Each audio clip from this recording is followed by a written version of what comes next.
Boa tarde, pessoal. Sejam bem-vindos ao meu canal, em especial hoje os meus alunos do Processo Penal 2 da Unicampus Erechim. E hoje nós vamos trabalhar no nosso vídeo semanal sentença penal, tanto a sentença penal condenatória quanto a sentença penal absolutória. Lembrando que aqui nós trabalhamos alguns tópicos bastante resumidos e que amanhã, na nossa aula semanal, às 8 horas da manhã, aula online, nós vamos trabalhar de uma maneira mais aprofundada. Certo, pessoal? Então, quando nós trabalhamos com sentença penal condenatória, nós precisamos localizá-la no nosso ordenamento jurídico, tanto condenatória quanto absolutória. A sentença penal, ela está localizada no Código de Processo Penal, nos artigos 381 a 392. Aí vocês vão encontrar todas as informações necessárias para o estudo da sentença penal. Inclusive, algumas outras questões importantes que eu vou mencionar aqui hoje para vocês. Mas primeiro, nós temos que entender o que é a sentença penal. A sentença penal, na verdade, ela é o ápice do processo. Por quê? É nela, é o momento da sentença, o ato aonde o juiz, o julgador, o Estado, ele põe termo, ele põe fim ao processo e nesta sentença ele decide ou não o mérito da causa, tá? Essa sentença ela é muito importante, por quê? Porque ela encerra uma fase do processo. Por exemplo, nos processos do Tribunal do Júri, a sentença, ela na verdade é uma decisão interlocutória. Ela é uma decisão onde ela encerra uma fase e vai determinar que aquele réu vá a Tribunal do Júri ou não. Não indo a Tribunal do Júri, ela se torna uma sentença de mérito e, portanto, o juiz deve adentrar nas questões de titularidade, materialidade, inocência, culpabilidade, certo? Então é muito importante se entender e também estar localizado nesse momento tão importante do processo que é a sentença, tá? Primeiro nós vamos trabalhar com alguns elementos obrigatórios da sentença. Por se tratar, né, de um momento muito importante no processo, a sentença ela tem a necessidade de atender alguns elementos obrigatórios que estão dispostos no próprio Código de Processo Penal. Onde que vocês vão encontrar isso? Vocês vão encontrar isso lá no artigo 381. O artigo 381 vai nos dizer como essa sentença ela deve ser feita, ela deve ser perfectibilizada.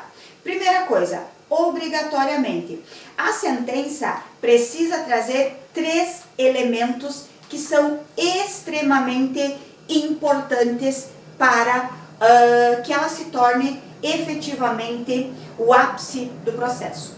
O primeiro elemento, né, que a gente vai trabalhar aqui é o relatório. O segundo elemento é a fundamentação. E o terceiro elemento, que são elementos intrínsecos, ou seja, estão dentro da análise da sentença, do processo propriamente dito, é o dispositivo. E nós temos, por último, um elemento extrínseco, que é um elemento que está fora, porém não menos importante, que é a parte da autenticação, ou seja, a parte autenticativa, que é a parte aonde o juiz vai assinar, vai autenticar esta sentença, certo? Então, quando nós trabalhamos a parte da fundamentação, esta parte, talvez, ela vá ser uma parte fundamental no momento da confecção da sentença. Porém, o relatório e o dispositivo, eles não são menos importantes. O relatório, ele obrigatoriamente vai demonstrar que o juiz, que o julgador conhece o processo. Porque o relatório, ele vai trazer um histórico do processo. Junto com ele virão o nome das partes, o nome do querelante, do querelado, no caso da ação penal de titularidade privada. Nós vamos ter aqui a necessidade do quê? Do que eu sempre digo em sala de aula, de demonstração de que este relatório está condizente com a fundamentação do juiz, para que depois no dispositivo o juiz possa tomar a decisão dele com base neste conhecimento dos fatos, no conhecimento das provas, das circunstâncias do delito, a sua fundamentação e posteriormente a condenação ou a absolvição. Por isso que, por mais que se diga que a fundamentação é parte essencial da sentença, o relatório e o dispositivo não são menos importantes.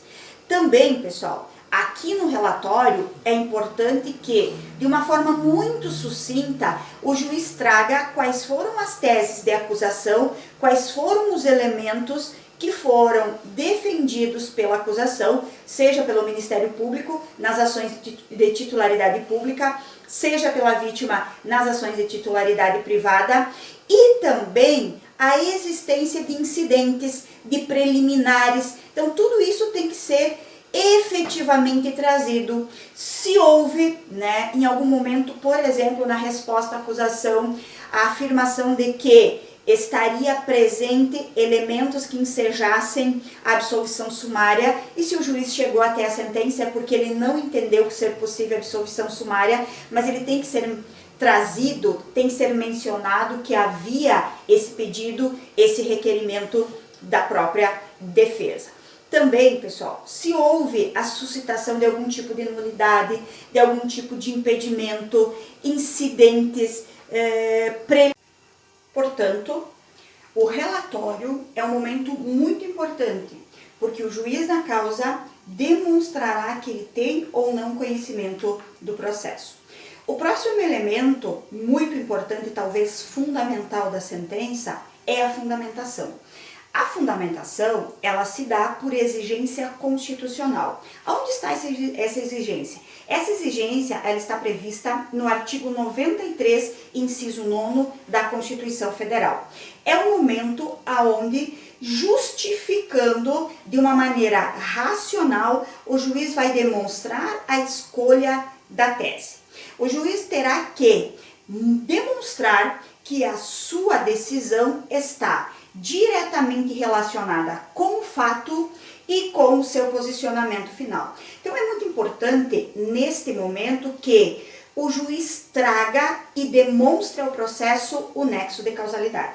Muito importante também, pessoal, lembrar-se que justificação e fundamentação não são as mesmas coisas. Fundamentação é você demonstrar que o nexo de causalidade entre o fato e o resultado, condenação, absolvição, passa pelo amparo de um sistema jurídico vigente no país, seja na doutrina, seja no entendimento jurisprudencial, seja nas súmulas vinculantes, certo? Então esse momento é um momento definitivo.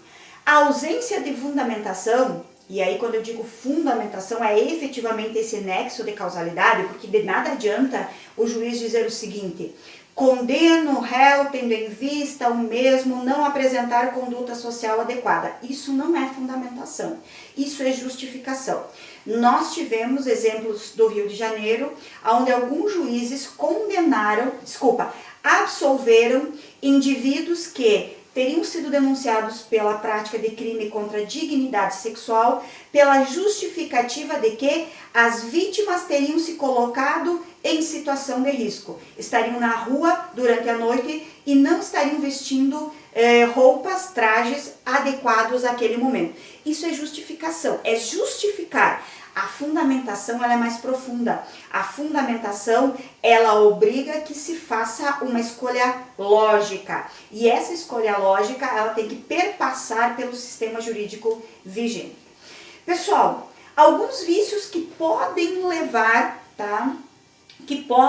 levar, através da ausência desta justificação, a uma nulidade da sentença.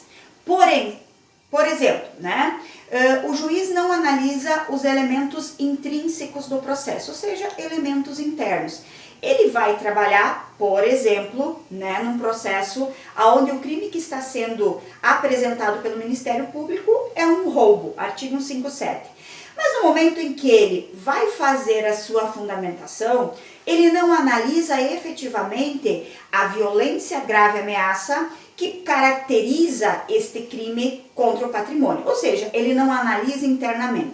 Da mesma forma, ele traz omissão a fatos extrínsecos, ou seja, fatos que estão relacionados ao processo, mas são externos. Por exemplo, no homicídio mercenário, um homicídio com paga ou promessa de recompensa, quem é e quais são as circunstâncias que levaram aquele indivíduo que está sendo acusado a receber esta paga, esta promessa de recompensa. Vamos supor, né? Aquele agente funerário que em conluio com o matador, ele busca o quê? Aumentar a sua venda lá na funerária. Então esse elemento financeiro é extrínseco, ele não está diretamente relacionado com a materialidade propriamente dito, mas ele influencia, tendo em vista que é a partir dele que nasce a subjetividade da motivação da paga e da promessa de recompensa. E por último nós temos então, dos três elementos, o dispositivo. É a conclusão, é o momento aonde o juiz vai absolver ou vai condenar o réu. Aqui é importante nesta conclusão que se indique o artigo de lei que vai ser aplicado. Bom, condeno o réu com incurso no artigo 121. Condeno o réu com incurso no artigo 155. É muito importante porque vai demonstrar que aquele fato que foi trazido lá no relatório, aquela fundamentação está devidamente adequada com esse dispositivo, tá? Na sentença penal absolutória, ao invés de se trazer o artigo penal, o tipo penal que enseja a condenação, na sentença absolutória, nós vamos trazer o inciso que ensejou essa absolvição. Depois, nos efeitos da sentença penal absolutória, a gente vai trabalhar com eles. Mas onde eles estão? No artigo 386, certo? O juiz vai dizer com base em qual fundamentação e qual elemento ele chegou a esta decisão. Falta de provas, o fato não constitui crime, o réu não concorreu para o delito. Então isso é muito importante. Por quê?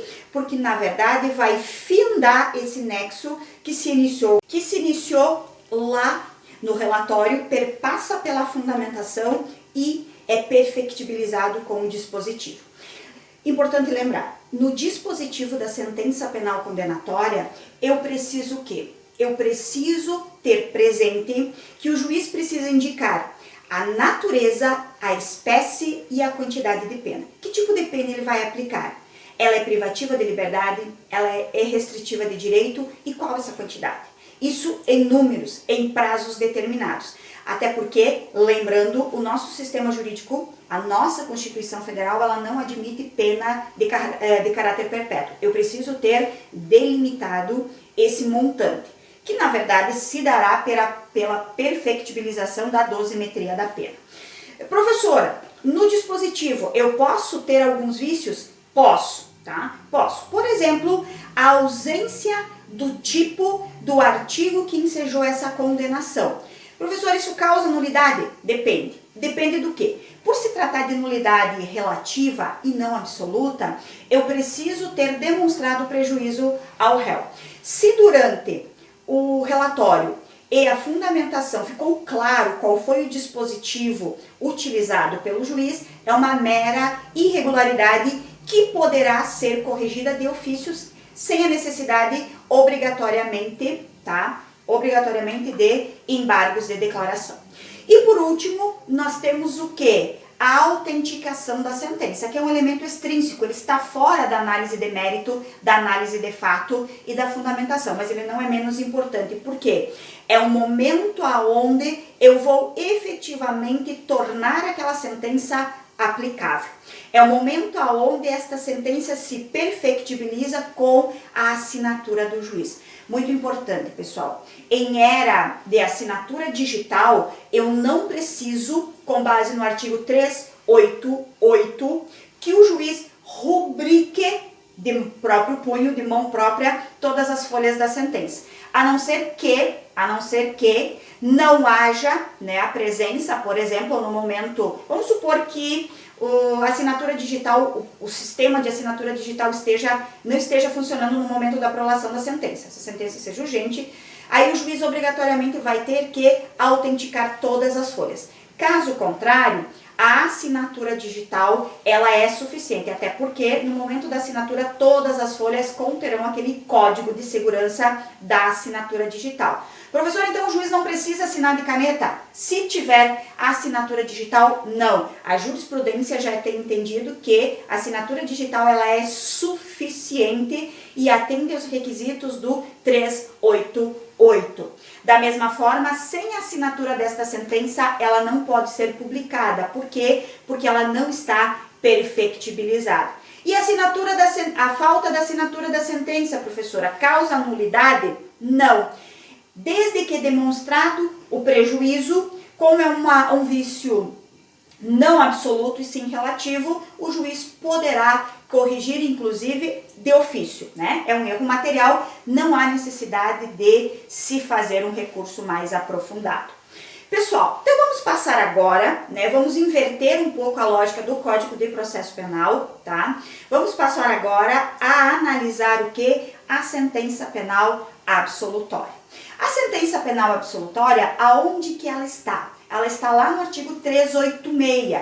O artigo 386 vai nos dizer quais são as circunstâncias que darão ao juiz o ensejo de absolver o denunciado, que aqui ele já é réu após o recebimento da denúncia e a sua citação. O artigo 386 vai nos dizer que o réu poderá ser absolvido quando, né? Não estiver provado que o fato efetivamente existiu, não estiver provada a existência do fato. Quando mais? Quando não houver a existência de prova de que o fato, o fato efetivamente tenha acontecido, tá? Quando mais, professora? Quando não constituir o fato que foi narrado pelo Ministério Público ou pelo querelante uma infração penal. Aquele fato, ele não se amolda ao tipo penal. Quando mais, professor? Quando se provar, por exemplo, que o réu não concorreu para a prática daquela infração penal, ou ele não concorreu para a infração penal. Quando não existir provas de que, ou existirem circunstâncias que excluem ou isentem o réu de pena, por exemplo, a legítima defesa. Então, nestas circunstâncias que são elencadas pelo 386, o juiz deverá absolver o réu e deverá demonstrar o quê? Quais foram os elementos contidos lá no relatório, através da fundamentação, que ensejaram esta decisão. Importante, pessoal, na sentença absolutória, o réu imediatamente, se absolvido, ele deve ser posto em liberdade, se ele estiver preso cautelarmente. Se o réu estiver preso, imediatamente ele deve ser posto em liberdade. Não existe mais a regra de que o réu deverá recolher-se à prisão ou permanecer preso para poder apelar. Esta regra, ela foi superada, certo? Da mesma forma, devem se cessar imediatamente todas as medidas cautelares, inclusive as medidas que são substitutivas da prisão, constante lá nos artigos 319 e 320. Quais seriam elas? Por exemplo, a proibição de frequência em determinados locais, a proibição de manter contato com determinadas pessoas, o recolhimento domiciliar noturno ou na folga do trabalho, a suspensão do exercício de algumas funções públicas, a proibição de se ausentar do país, né? O Ronaldinho Gaúcho estava com essa medida cautelar substitutiva da prisão e vocês sabem que ele se ausentou do Brasil e acabou sendo preso no Paraguai. No momento em que ele retornar ao Brasil, muito provavelmente ele terá que responder perante a justiça brasileira por essa infração. Certo, pessoal? Da mesma forma, é importante que se diga, essa sentença absolutória, ela poderá resultar, tá? Ela poderá resultar num dever de indenização, ação civil ex delito do réu. Quando isso vai acontecer, pessoal? Quando esta decisão ela for dubitativa quanto à condição de presunção de inocência. E onde é que vai estar isso? Lá no inciso 7º do artigo 386, que vai se dizer que não existiu provas suficientes para a condenação. Ou seja, podem ter havido prova, pode ter havido a concorrência do réu para a prática e para o resultado da infração penal, porém não há provas suficientes para sua condenação.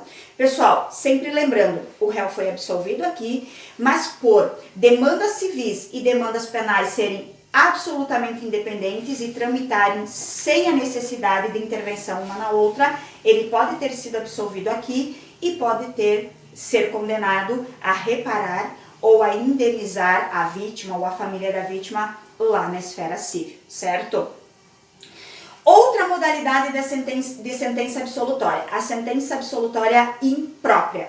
A sentença absolutória imprópria, ela cabe em que caso? No caso onde eu houver experimentado durante o processo uma situação de inimputabilidade penal. E no momento de proferir a sentença, o juiz vai verificar se o fato narrado pela acusação, ele se constitui um fato típico, ilícito e culpável.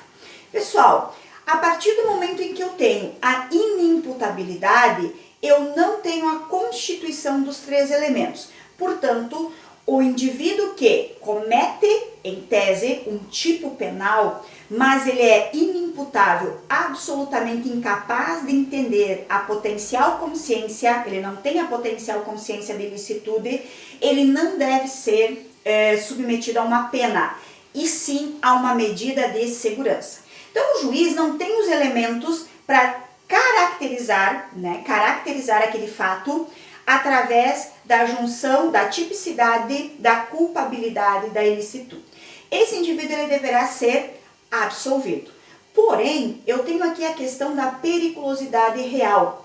Por quê? Porque esse indivíduo, por mais que ele não tenha potencial consciência da ilicitude dos seus atos, ele pode apresentar sim uma periculosidade real social e até mesmo pessoal. Então ele deve ser submetido ao quê? A uma medida de segurança, que é uma medida muito mais de tratamento do que propriamente uma medida punitiva, certo?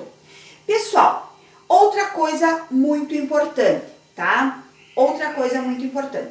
Quando eu falo em sentença absolutória, eu obrigatoriamente trago a ideia de que o juiz analisou o relatório, a fundamentação e o dispositivo. Mas, pessoal, caberá apelação desta decisão, certo? Quando nós trabalharmos com apelação, vocês verão que a apelação ela traz em si alguns elementos diferentes do processo civil. Por exemplo,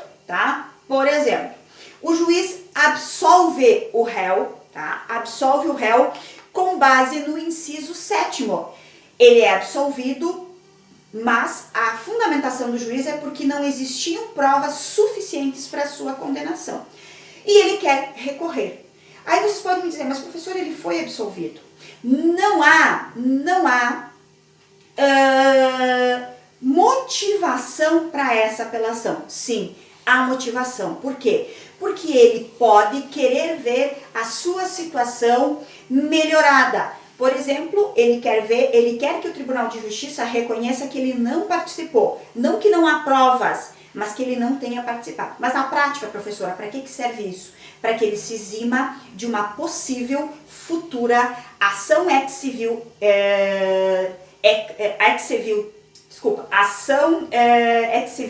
né, lá na esfera civil, para que ele possa se ver, né, condenado a pagar uma indenização. Então ele pode querer que a sua situação melhore, certo? E aí nós vamos ter a sentença penal condenatória. A sentença penal condenatória, com base no relatório, na fundamentação e no dispositivo, o juiz vai condenar o réu. Nesta condenação, ele terá que descrever e trazer claro qual foi o dispositivo de lei, qual foi a tipificação que ele utilizou para quê? Para essa condenação. Da mesma forma, ele terá que trazer a dosimetria da pena nas suas três fases, ou seja, no sistema trifásico, né? Lá do artigo 68, do artigo 69, do artigo 61, 62, 65, 66 do Código Penal, não do Código de Processo, do Código Penal. Ele vai ter que, lá no artigo 59, descrever todas as circunstâncias judiciais e justificar esta circunstância. A eleição dessas circunstâncias de forma positiva, favorável, ou negativa, desfavorável ao réu. Da mesma forma, ele vai ter que trazer e justificar as circunstâncias agravantes e atenuantes. E da mesma forma, as majorantes e minorantes, que são as causas de aumento e diminuição de pena. Pessoal, após se fixar esta pena definitiva, o juiz também terá que descrever qual é a forma de cumprimento da pena. Qual é a pena? Ela é uma pena privativa de liberdade? Ok. Se ela é uma pena privativa de liberdade, qual será a forma de cumprimento? Ela é uma pena de reclusão? É uma pena de detenção? De que forma essa pena será cumprida? Qual é a forma de início do cumprimento da pena? Bom, ela não é uma pena privativa de liberdade, ela é uma pena restritiva de direitos. Por exemplo, prestação de serviço à comunidade ou multa pecuniária. Quais são os limites? Qual é o tempo? Quais são as condições que esse réu deverá se submeter para esse cumprimento desta prestação de serviço à comunidade? Quais são os valores que ele vai despender a título de multa pecuniária? A quem será destinado este valor?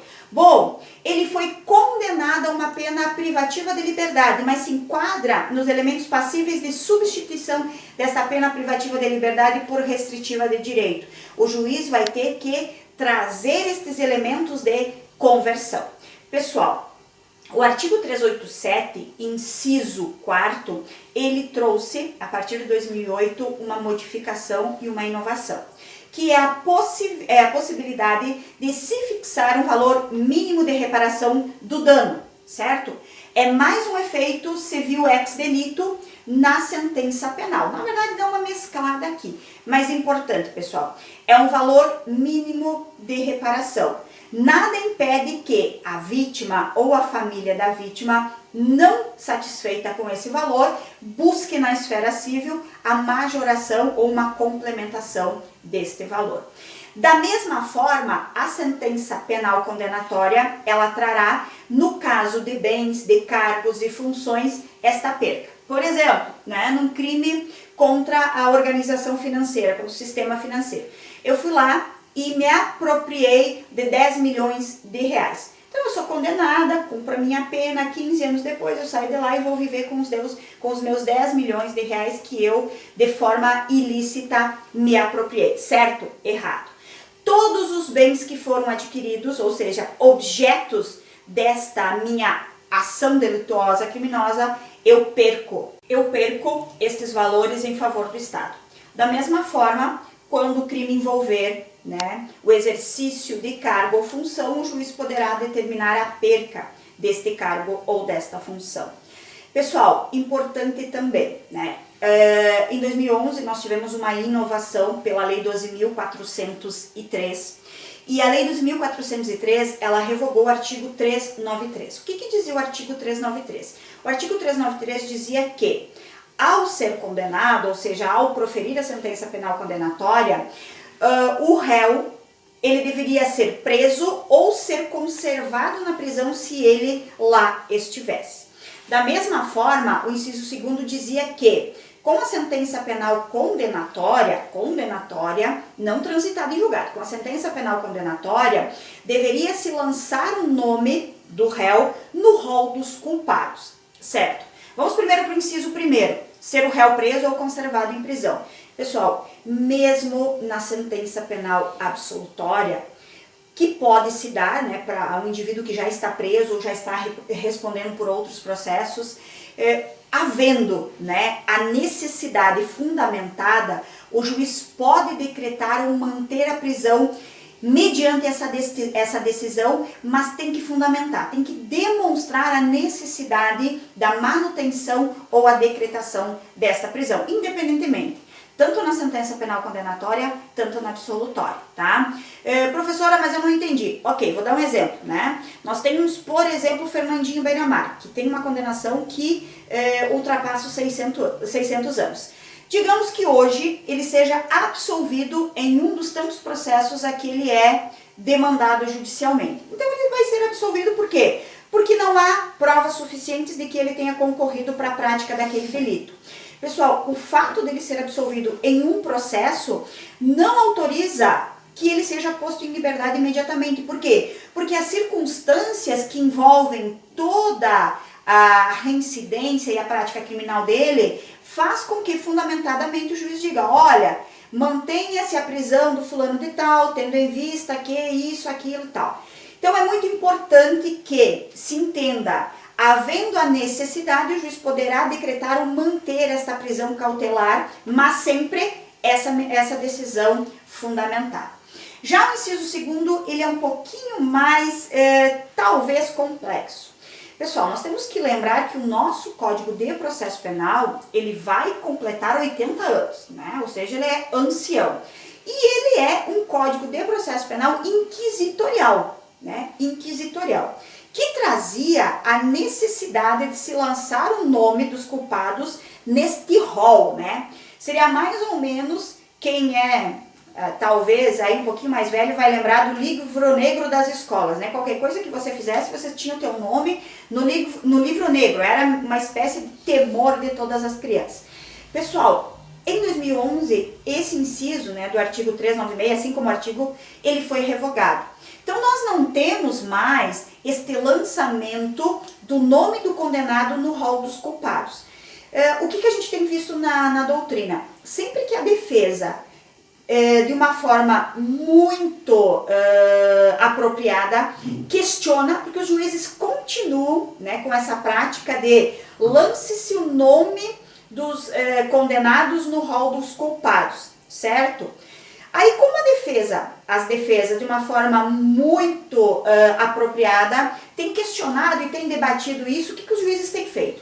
Eles têm modificado a sentença e têm determinado o seguinte: lance-se o nome do rol dos culpados, lance-se o nome do culpado no rol a partir do trânsito em julgado da sentença penal condenatória. Pessoal, errado. A jurisprudência tem entendido que sim, após o trânsito em julgado, o nome desse indivíduo pode ser lançado no rol dos culpados. Pessoal, esse rol nem existe mais. Tanto é verdade que o artigo 393 foi revogado. É uma inadequação. Eu vou explicar para vocês o que era o rol dos culpados. Há muito tempo atrás, as comarcas, quando não tinham ainda, né, a tecnologia presente, eles tinham, em comarcas, era muito comum isso, um livro, tá, um livro grande, onde todo e qualquer condenado tinha o nome dele lançado lá e ficava à disposição da comunidade.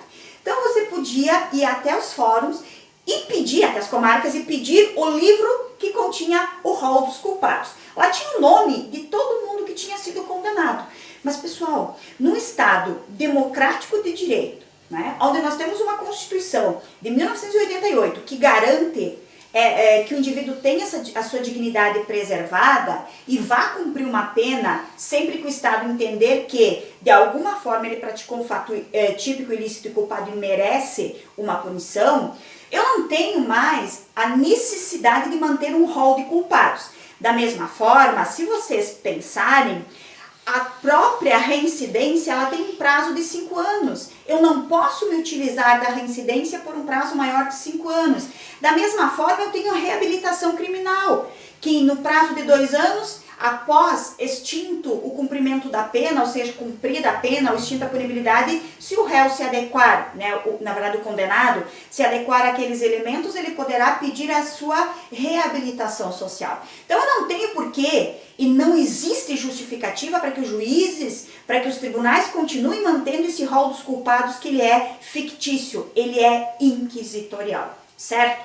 E aqui é importante que vocês entendam também, a sentença, né, nesses artigos da sentença, tem alguns elementos importantes que precisam ser entendidos, mas que muitas vezes são esquecidos, porque eles acabam ficando escondidos nesses artigos. Se vocês analisarem o artigo 383 e o 384, né, 383 e 384, vocês vão encontrar lá as duas figuras importantíssimas do Código de Processo Penal, que é a mutatio libellis e a emendatio libellis. Amanhã cedo, na nossa aula, nós vamos trabalhar, né, com essas duas de uma maneira mais demorada. Por quê? Porque são elementos capazes de, muitas vezes, modificar o próprio processo propriamente dito. Da mesma forma, pessoal, escondidinho, lá no artigo 382, eu vou ter os embargos de declaração do processo penal em primeira instância. O artigo 382 vai dizer: qualquer das partes poderá, no prazo de 2 dias, pedir ao juiz que declare a sentença, sempre que nela houver fatos ou circunstância de obscuridade, contradição, omissão, ambiguidade. O que acontece? Normalmente as pessoas confundem os embargos de declaração de primeira instância com os de segunda instância, que estão lá previstos no artigo 619. Pessoal, embargos de declaração de primeira instância estão dentro dos artigos que estão afeitos no Código de Processo Penal à sentença, o 382, certo? Outra coisa importante, o artigo 385 nos deixa muito claro que o juiz não está obrigado a seguir as orientações, tá? Seguir as orientações ou a própria intenção do órgão acusador. Por isso que o artigo 385 diz que, por mais que o Ministério Público peça a absolvição do denunciado, o juiz, se convencido da materialidade e da autoria, amparado pelos fatos, pela fundamentação, ele poderá condenar o réu. Certo, pessoal? Da mesma forma, é muito importante que se diga: esta sentença penal condenatória e absolutória, no momento de ser publicizada, ela terá diferenças. A sentença penal absolutória, ela vai ser feita, né, a sua publicidade, ao órgão acusador na pessoa do representante do Ministério Público, ou seja, a intimação é pessoal. Quando ela for absolutória, o réu, né, e o seu defensor vão ser intimados pela imprensa oficial, na pessoa do defensor. O réu não vai ser intimado, não há esta necessidade. Todavia, na sentença penal condenatória, o Ministério Público continua sendo intimado de maneira pessoal, ele é intimado pessoalmente. Todavia, o réu, ele é também intimado pessoalmente e o seu defensor por imprensa oficial. Ou seja, existe a necessidade de, na sentença penal condenatória, haver uma dupla intimação, tanto do acusado quanto do seu defensor, certo? Professora, e na sentença penal condenatória, de quando começa a contar o prazo para se interpor a apelação? Do último a ser intimado. Se o réu for intimado posteriormente ao seu defensor, da sua intimação. Se o defensor for intimado posteriormente à intimação desta sentença, né, a publicidade dessa sentença, quem deverá contar e da onde deverá ser contado é da intimação do seu defensor. Certo, gente? Esse material vai estar disponível no canal do YouTube, mas vocês receberam pelo RM Portal também o material em relação à sentença, e amanhã às 8 horas nos encontramos na aula online. Obrigada, beijos!